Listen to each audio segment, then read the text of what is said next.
What is going on, guys? It is Brett. It is time for a review for the supposedly final Mission Impossible film, Mission Impossible Final Reckoning, which I keep mixing up with Dead Reckoning because it's indicative in a lot of ways of one of the troubles that this franchise has always had, which is that it always seems to run together. Simon Pegg's character is not Benji, it's Simon. It's Simon Pegg.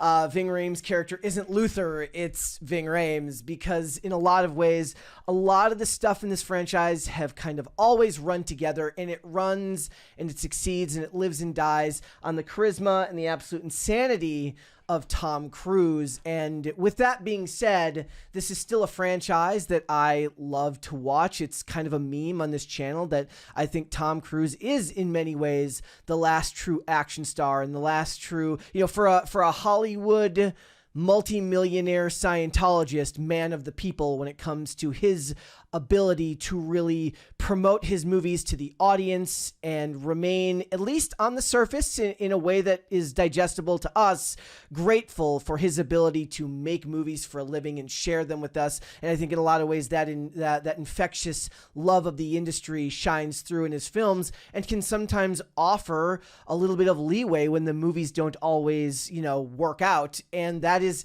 unfortunately, in a lot of ways, the case here. Now, I will preface it. It's a running joke on this channel that I love everything I watch, mainly because the experience of going to the theaters is something that, I don't do enough and wish I did more. But when you get locked into the moment, it's just there's something beautiful about that. But this movie does have its problems. Now, this is, I believe, the 8th movie in the Mission Impossible franchise. It's a direct continuation of Dead Reckoning, which came out in 2023.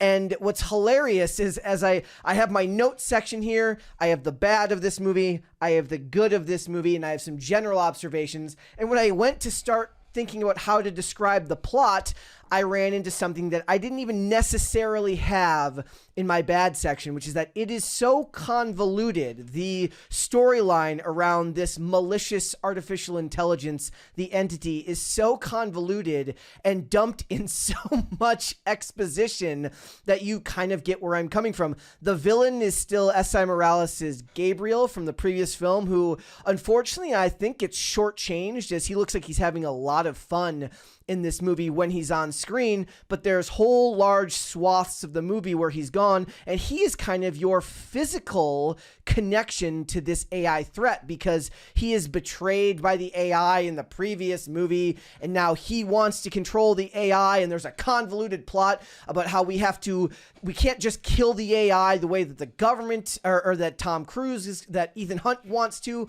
because to do that would destroy the internet as a whole, and we can't do that. The whole world is tied to the internet now. My goodness, what would we do without our online banking?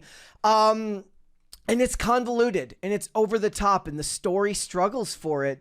So look, right off the bat, the cast of this movie is unbelievable. For even an ensemble cast, this movie is massive. Like, if you really think about it, you have the main cast. So you have Ethan, you have Grace, you have Luther, you have Benji, you have Paris, you have Briggs' partner, who I can't even remember the name of here. And that's just the main good guy cast. We're not even talking about the President of the United States, all of the cabinet officials, all of the shit members that he deals with on the sub, everyone he talks to on the aircraft character. There are so many characters in this movie that you have a real good idea really early on why the runtime for this movie is 2 hours and 51 minutes. And with a 2 hour and 51 minute movie, I would already say that, the chances of that having good pacing are slim to none to begin with. Very, very few movies that get that gratuitous with their length are paced very well, and this movie is no exception. So getting into the bads here specifically, the beginning is weird. It is poorly paced. It is giving you flashbacks and flash forwards. It's giving you flashbacks flash forwards not just to the ahead of this movie, but flashbacks to previous Mission Impossible movies, which for me, it felt like this tepid admittance that when people watch these movies, if you ever, for instance, seen the the honest trailers for this movie, they kind of acknowledge that they all run together and they're all just kind of one big Tom Cruise action movie, and you don't really remember a whole lot when you watch it.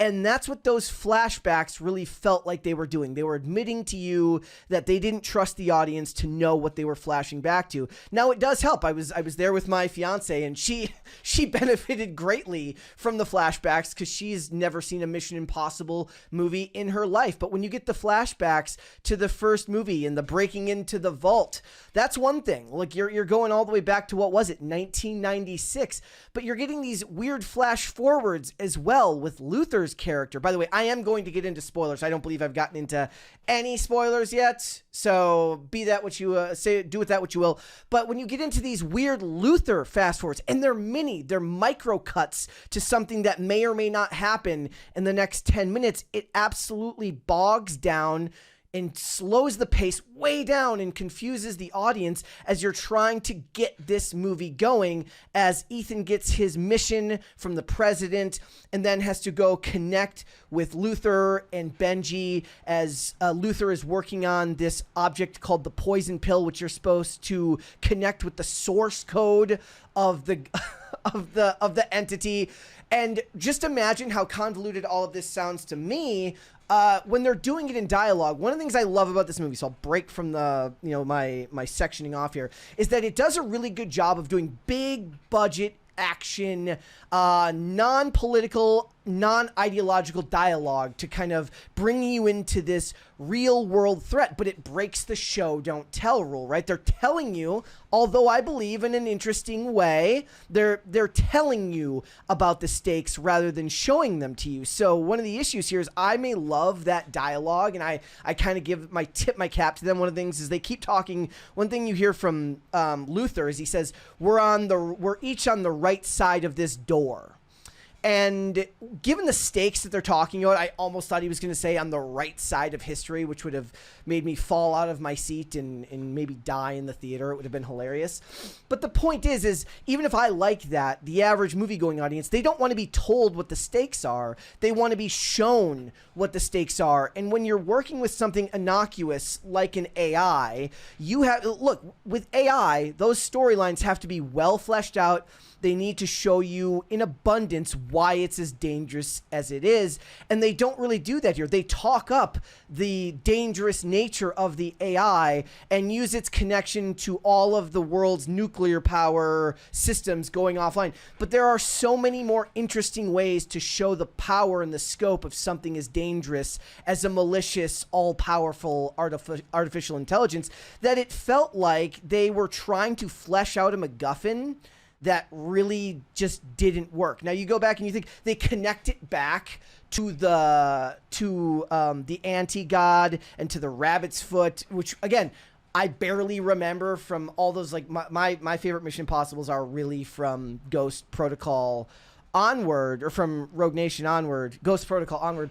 But when you go all the way back there, look, it's great fan service and it is real to the lore of the film, but it's a retcon in many ways. And it felt like by the time you get to the end of it, what they're trying to do is they have to anthropomorphize something that's in cyberspace. So what you end up doing is by anthropomorphizing it, you are allowed to get back to where you need to, which is what Mission Impossible does well, which is a countdown. A countdown that needs to happen, and Ethan and his team working, hoping against hope to beat it down to the last second. And we'll get into it, but it felt like it struggled to really realize what this dangerous artificial intelligence was in the real world. They talk about it, how the entity has disciples and followers, and it wasn't really fleshed out well at all, other than to be a few plot conveniences. And here's the thing. Those are my biggest gripes in the film. And I will say again that I do not necessarily think that unless you're a die-hard Mission Impossible fan, or somebody who wants to support Tom Cruise because of what he means to the industry, or you're the type of person who just wants to go to the theaters because you think that in the modern day big budget Hollywood sphere, the theaters are the ones that are getting the shaft, as they're not getting any business because people have become disillusioned with Hollywood. Unless you're one of those, I would recommend probably waiting to see this movie in the theater, or at home, because what it is the poor pacing is a product of its two amazing action set pieces, and these action set pieces are fantastic. It's on the Russian sub, and then you have the plane fight at the end, and they're fantastic and they're amazing, and they really were designed to be seen on the big screen. But the problem is it felt like the movie was written around them, and that they wrote themselves into corners as they tried to bring these two set pieces to life, and it felt like 40 minutes, maybe more, of this movie could have been cut out and gotten to those action set pieces, which are absolutely jaw-dropping. Now, what this movie does well is it tells a story of self-sacrifice, of doing something for the greater good. The line is, what they always repeat is, for those we'll never meet. And when they're doing that, when they have Benji and Luther and Ethan, and they're talking about the lives they've chosen, about the living in service of helping people that they will never meet, oftentimes in the most unbelievable and horrific of circumstances, that is great. And maybe that's just because it resonates with me, that I love the idea of the storytelling of the good guy, of the hero who saves the day, who sacrifices his own well-being, who sacrifices his own chance for happiness in life. It's the basis, it's the fallback for how so much media is told. If you're somebody who works or understands politics or police, you understand that the reason why police dramas work well is because it's not The Wire.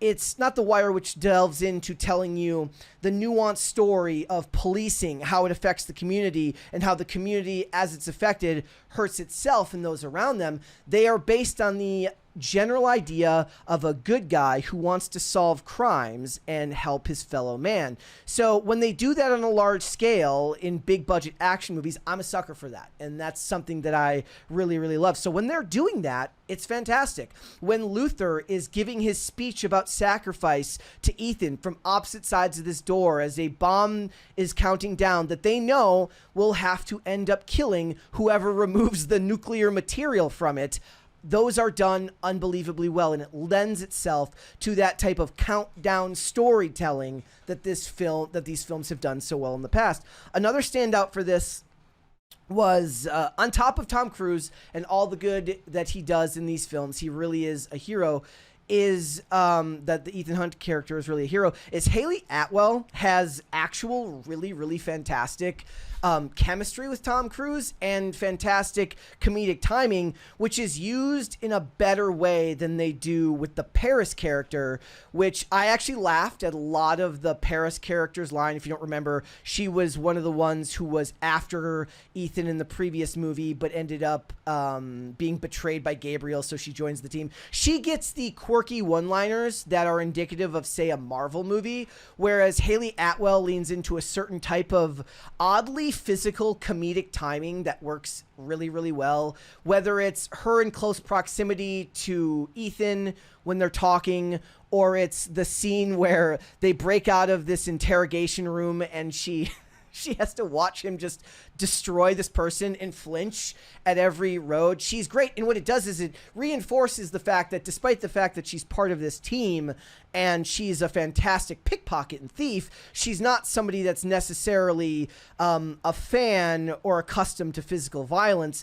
And they do that, and they catch just the right tone in this, whereas I feel like the humor with Paris, who that actress actually does a great job with the material, I just feel like that type of tone is so common now in films that it runs the risk. And there is an actual instance of this at the very end of the film where she's talking to Benji, where it runs the risk of killing the tension in the film. I don't think that it did in this movie, but they were right at the brink of that happening in that scene. So the other thing that's kind of bittersweet about that is, as good as his chemistry is with Grace, that's Haley Atwell's character, you miss Ilsa, who it feels like now, because of the grand stakes of this film, you know, they used her death to spur the story forward in Mission Impossible Dead Reckoning, and it felt like it didn't need to happen. It felt like we could have kept Ilsa alive, and there would have been that romantic reason that tethered Ethan back to the world, as she did, much like his wife and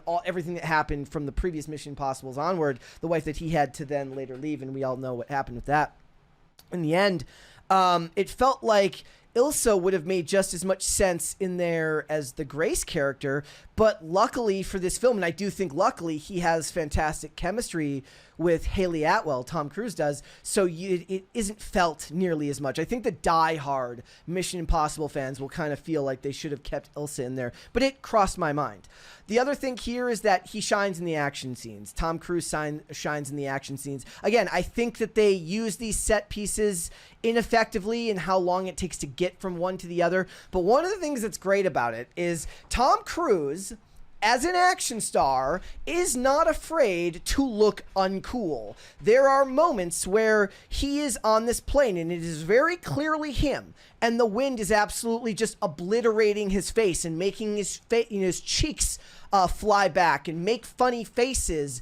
And I feel like if this was your everyday action star, you're not going to see that. He's got to look cool while he's doing that scene at the expense of the realism. There's another part that I just love where I think it's right after he gets the poison pill, this basically this enormous flash drive back from Gabriel, and he has to clench it between his teeth and do a bunch of scenes where he's making this ridiculous face because the scene demands it. It felt like the most authentic way to portray it, which I love. It keeps you in the moment. There is enough rousing dialogue and over-the-top blockbuster storytelling here that those little bits of realism tie it back to the world in a way that I really, really enjoyed. But again, I don't know if that's necessarily going to land as well if you're watching this from home. That's an actual problem.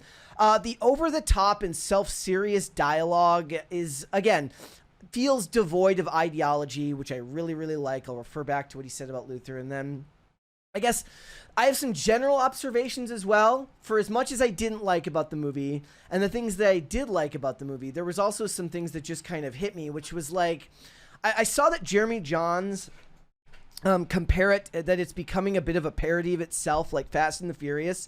And he didn't give a ton of details about what he meant by that. I think he tied it more to the action stuff, but it actually feels just as true about that when you think of like what Dom is elevated to, what Dominic is elevated to in the Fast and the Furious franchise is kind of what Ethan has been elevated to in this movie. And honestly, the way they talk about the anti-god, the Rabbit's Foot, and the Entity as these kind of catch-all story MacGuffins feels like how they talked about the God's Eye in the Fast and the Furious franchise, which is when the movies officially kind of started to become, they're not just action movies anymore. They're bordering on science fiction and sometimes more sci than fi, which is an interesting way to go. Like, if you're going to call this the last in the franchise, is the idea here that they're going to continue with new actors and go just down the rabbit hole of science fiction, and before long, he's going to be driving he'll end up being on like a plane in space, something like that, something very Fast and the Furious-esque. They try to flesh out the MacGuffin. They try to dialogue their way to making you afraid of it. It doesn't really work in the way that they wanted to. And if I had to choose between Dead Reckoning and Final Reckoning, despite the fact that they are very similar in length, I think that Dead Reckoning was better paced. Especially, I think that one thing that at least Final Reckoning had going for it, even though Dead Reckoning was better paced, Final Reckoning's final action scene was better than the train action scene in Dead Reckoning, which I felt just carried on a bit too long.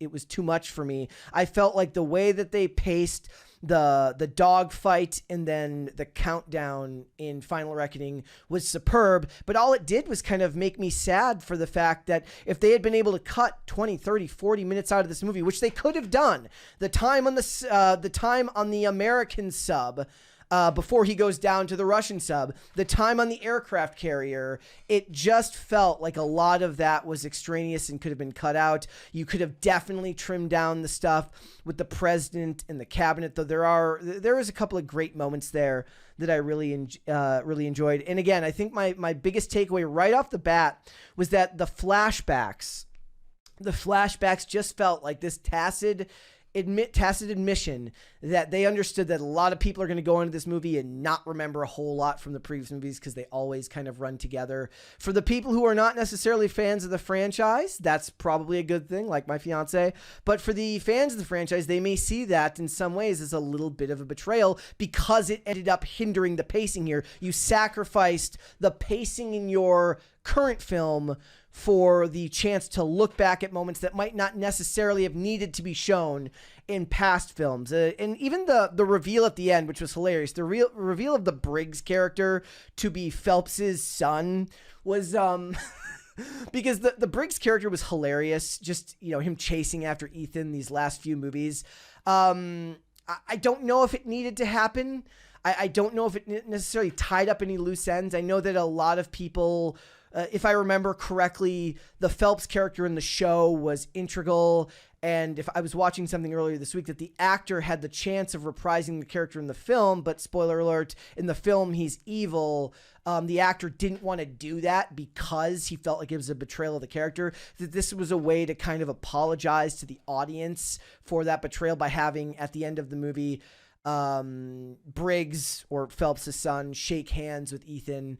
It was interesting, but it definitely, I don't know if it necessarily needed to be there, but I'm sure there's at least one person who will appreciate that. But guys, again, if you are a big fan of the Mission Impossible franchise, if you are a big Tom Cruise fan, if you love really, really big action set pieces that look as real as they can possibly be because the actor doing them made sure that it was done in that way, you may want to go out there and check it out because those two major set pieces were designed to be seen on the big screen. However, if you are just the average everyday audience member, you've seen a couple of Mission Impossible movies, you don't know how you feel about it, you can probably wait for this one to come out on streaming. I'm sure it will end up on Paramount Plus first. It's a bit of a disappointment given the fact that this is supposed to be the last movie in the franchise, but if I'm being completely honest, I wouldn't care if they went on and they did Final or Reckoning. I will show up for it. As you guys know, I love the big budget Hollywood action slop. If you did see it, guys, let me know down below what you thought of this movie. Did you like it more than Dead Reckoning? Where does it sit in relation to the rest of the franchise? I would be interested to know what you guys think about it. Thank you for letting me ramble about this. I'm probably not even going to cut it up a bit. I'm just going to leave it as is, and I've shared my thoughts. Let me know down below what you think. Stay tuned for Pop Culture Crisis. We are live Monday through Friday, 3 p.m. Eastern Standard Time, which is, of course, noon Pacific. We have a lot of fun. We'll see you over there, guys. Bye. Thanks for watching. Listen to full episodes of Pop Culture Crisis on Spotify. Keep up with us on social media and make sure you subscribe and ring that bell so you never miss the show. Bye, guys.